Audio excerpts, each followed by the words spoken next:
Are you a brand new fisherman and you have no idea what fishing line to choose? We're going to break down the 3 most common types of fishing line quick, fast, and easy so that you can pick the perfect line for your next trip.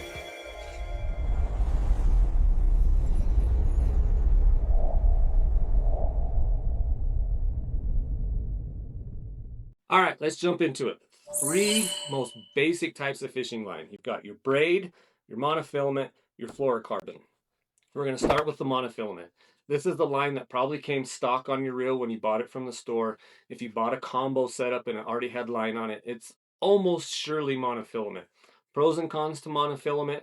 Monofilament, it's cheap. It's the most economy line. It's going to do 80% of what you need it to do. It's a fine line. It has a little bit of stretch in it, which at times can be a good thing. Think like trolling on the boat and the boat is moving. You might need a little bit of stretch in that line to help play that fish. It's also a great line just to cast and retrieve like spoons and rapalas. That little bit of stretch is actually okay when a fish smashes a lure and you have a little bit of give in the line. It can help from pulling that hook out of the fish's mouth. A downside of the stretch is that it becomes less sensitive if you're trying to feel light bites. The most economy monofilament is kind of the old standard.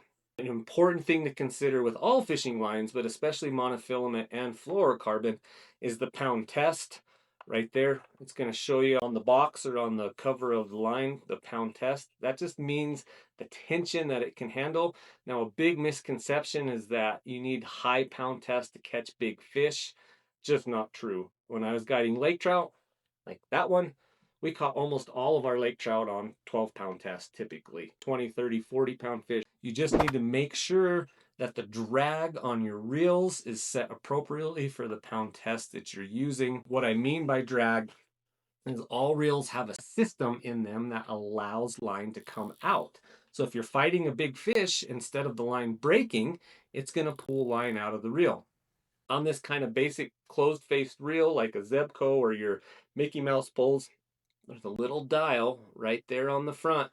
Spin it to the right and the line's going to come out much easier. What you want to do is you don't want to spin it too far where it doesn't come out at all. So spin it till it comes out kind of snug, just kind of snug. And that's going to allow you to fish with a lighter line while not breaking it. Lighter line's a little bit more invisible and it also is going to cast farther. Sometimes on these close-faced reels, especially like Mickey Mouse type poles, they do need just a little bit bigger line to catch. There's a pin in there that spins when you reel in and that pin catches the line to wind it up. And sometimes you need at least an 8, maybe a 10 or a 12 type pound test for that pin to really work well on these kind of kids type poles.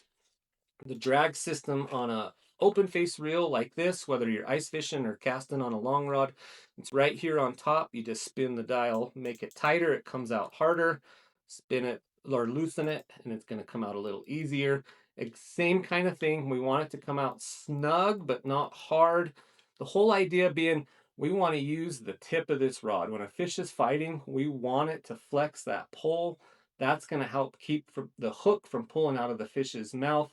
And so if we have our drag set too loose, then we're not using the bounce in the rod to help keep the line tight when we're fighting a fish.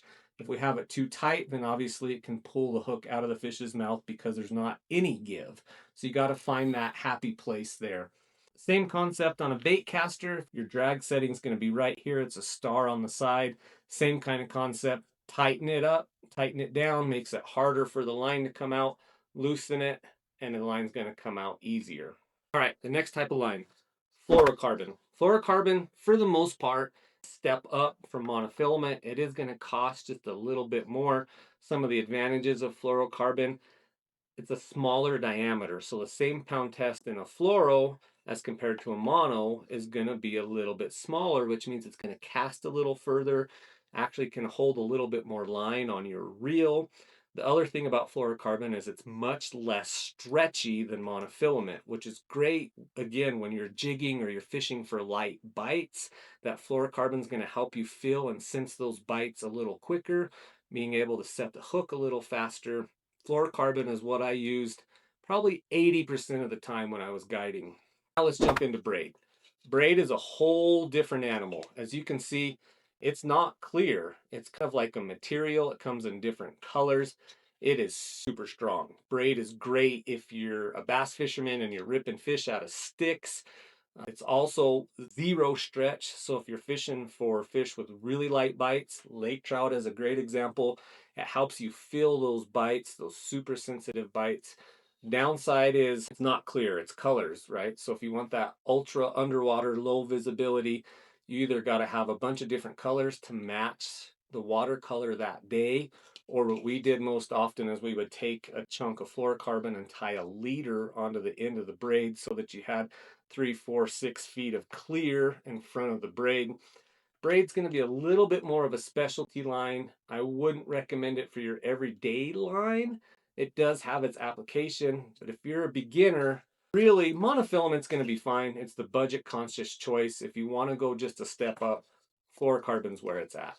Pound test wise, if you're fishing for small trout, perch, bluegill, sunfish, those kinds of things, you're probably thinking maybe 6 or 8 pound test. If you're just a little bit bigger, maybe you're catching some bigger trout or some brown trout, maybe bass, maybe a walleye. Might jump up to like 10 or a 12 would be a great option. If you're going to fish for a fish with big teeth, like maybe a pike or a muskie, you might jump up even higher to like 20. You might consider a steel leader, but those are the times when you're going to fish with a thicker line.